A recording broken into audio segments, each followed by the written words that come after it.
வணக்கம்.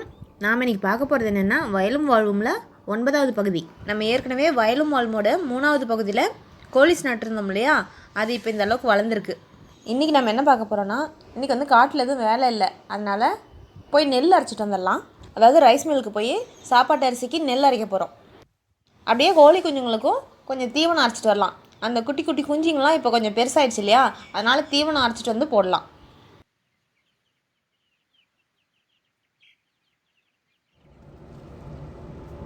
இப்போ நம்ம நெல் அரைக்க போயிட்டுருக்குறோம்.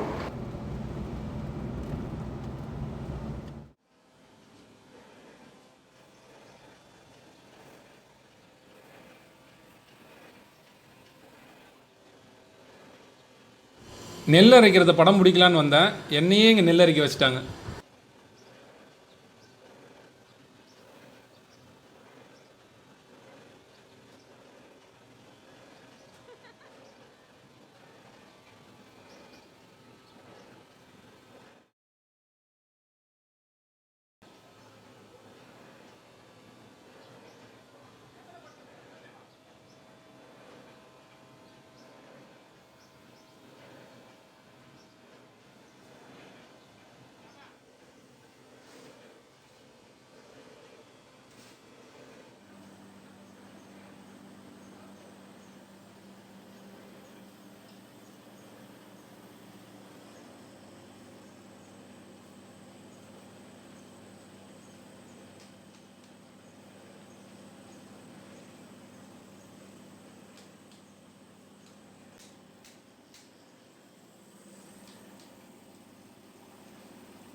நெல் அரைச்சாச்சின்னு பார்த்தா மறுபடியும் எடுத்து என்ன கொட்ட சொல்கிறாங்க. ஆமாம், மறுபடியும் எடுத்து கொட்டினோம்னா தான் அதில் இருக்க உண்மையெல்லாம் போயிட்டு நல்ல அரிசியெல்லாம் நம்ம கைக்கு வரும். ஆஹா, சரி பரவாயில்ல, வந்த இடத்துல இதெல்லாம் பார்த்து நான் கொஞ்சம் தெரிஞ்சுக்கிட்டேன். அப்போ இனிமேல் நீங்களே நெல் அரைச்சிடுவீங்களோ? ஆமாம், செஞ்சுட்டா போச்சு. ஆஹா, அவ்வளோதான். இப்போ இந்த நெல் மேலே இருந்த உண்மையெல்லாம் நீக்கியாச்சு, நமக்கு அரிசி கிடச்சிருச்சு. ஆனால் வேலை இன்னும் முடியல, ஃபஸ்ட்டு ப்ராசஸ் தான் முடிஞ்சிருக்கு, இன்னும் கொஞ்சம் வேலை இருக்குது. அது என்னென்னா, அரைச்ச அரிசியில் கொஞ்சம் கொஞ்சம் குருணை இருக்கும், அப்புறம் ஒரு சில கல் இருக்கும், அதை தான் இந்த மிஷினில் கொட்டி பிரிக்க போகிறோம்.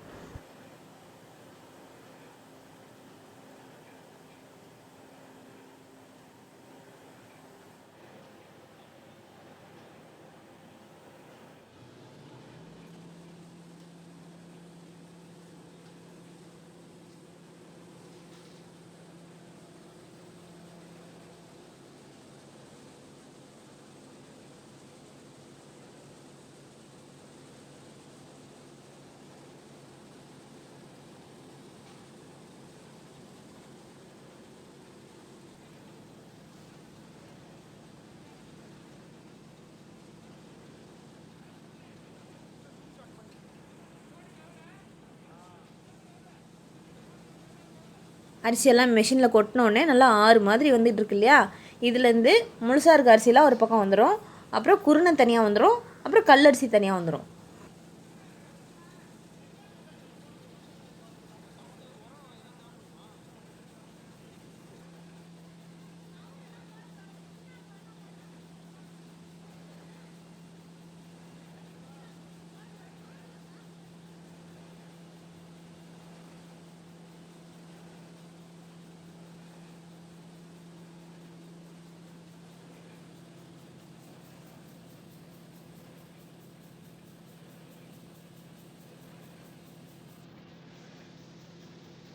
முழு அரிசிலாம் இந்த பக்கம் வந்துருச்சு.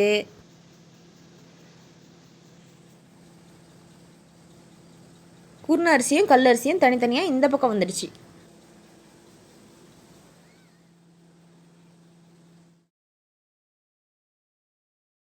இது வந்து நெல்லுலேருந்து கிடைச்ச தவிடு. இந்த உமியை வச்சு நம்ம செடிகளுக்கெல்லாம் உரமாக பயன்படுத்திக்கலாம். இந்த தவிடு வந்து மாடு எருமெல்லாம் இருந்ததுன்னா தீனியாக கொடுக்கலாம். ஆனால் மாடு எருமை இல்லாத சமயத்தில் நம்ம செடிகளுக்கெல்லாம் உரமாக பயன்படுத்திக்கலாம்.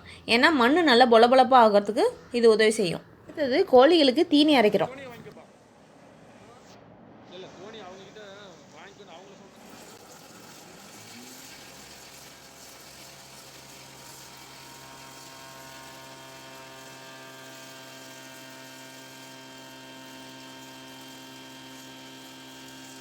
கம்பு, கேழ்வரகு, சோளம், மக்காச்சோளம், அரிசி இதெல்லாம் கலந்து கோழிகளுக்கு தீனி அரைச்சி வச்சுக்கலாம்.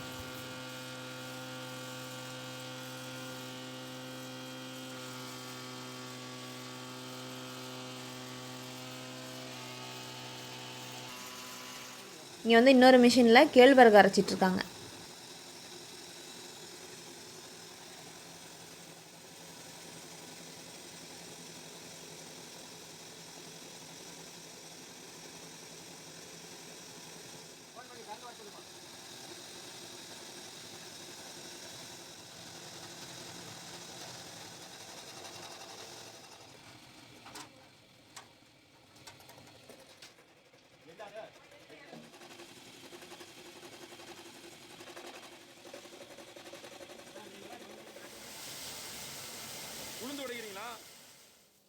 இங்கே இன்னொரு மிஷினில் வந்து உளுந்து உடைச்சிட்ருக்காங்க. இப்போல்லாம் உளுந்து உடைக்கிறதுக்கு இந்த மாதிரி மிஷின் வந்துடுச்சு. ஆனால் அப்போல்லாம், அதாவது நம்ம ஆயா தாத்தா காலத்துலலாம் உளுந்து, பச்சைப்பயிறு, தட்டைப்பயிறு உடைக்கிறதுக்கெலாம் வீட்லேயே ஒரு கல், அதாவது உளுந்து உடைக்கிற கல்லுன்னு வச்சுருப்போம். அது பேர் திருகைன்னு சொல்லுவாங்க. இதோ இப்போ அந்த திருகையில் தான் 2 ஆயாவும் அரிசி உடைச்சிட்ருக்காங்க.